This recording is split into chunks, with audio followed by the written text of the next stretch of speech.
Our top story, it's the worst attack on the army since the Kargil war. 18 army personnel killed in Manipur yesterday after their convoy was ambushed. But now questions are being raised over intelligence failure. The army has launched a massive counter-operation against terror groups in the area, and the army chief is also there in Imphal. The 6th Dogra regiment was about 80 kilometers from Imphal when it was attacked.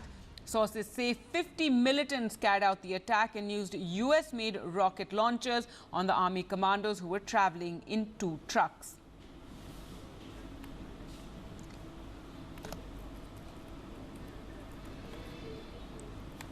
Now, a few more details about the men who have been martyred in this terrible attack. They were from various parts of the country. 6 of the men of the 18 were from Jammu and Kashmir. The bodies will be flown to Jammu. Many of the bodies are completely charred. 7 of the men were from Bilaspur in Himachal Pradesh, and their bodies will be taken to Chandigarh, while 2 were from Uttar Pradesh. Most of the bodies will be reaching their villages tomorrow. Well, let's go across to Sudhi now for more details. Sudhi, a massive counter-operation has been launched. Also, what of this intelligence failure? Well, the issue is, yes, a massive counter-operation, insurgency operation is being launched. As we have been reporting since morning, the Chief of Army Staff, General Dalbir Suhag, is there. He's being briefed on this issue. We understand that he's in Limakong right now, where the injured soldiers are there. He's most likely to meet them as well.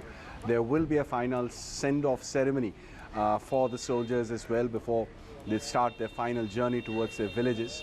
The details, the basic details of the attack, some more details that have come in. 4-vehicle convoy moving. The first vehicle is attacked. The first vehicle obviously had soldiers and some, and is carrying some luggage. Mind you, the six Dogras was to be de-inducted from this area.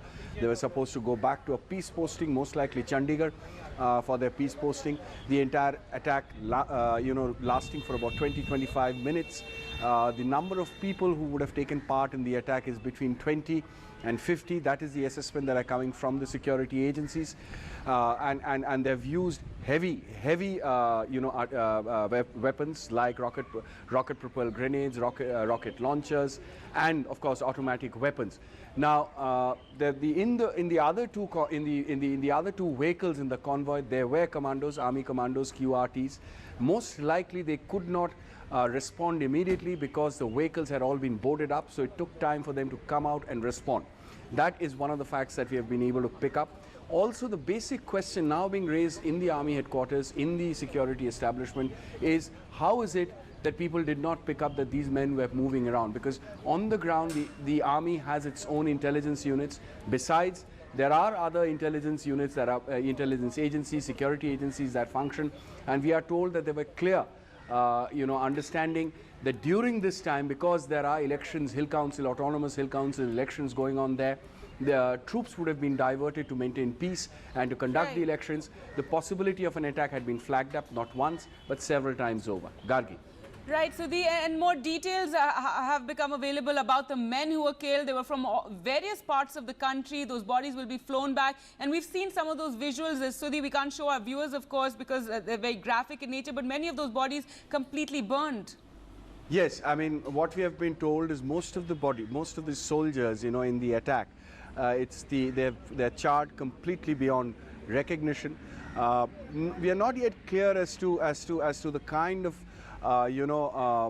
stuff that they were carrying. There are reports that they may have been carrying petrol or some other kind of fuel, which is why the entire thing blew up and burned, killing the soldiers or burning them all up in the way that it is.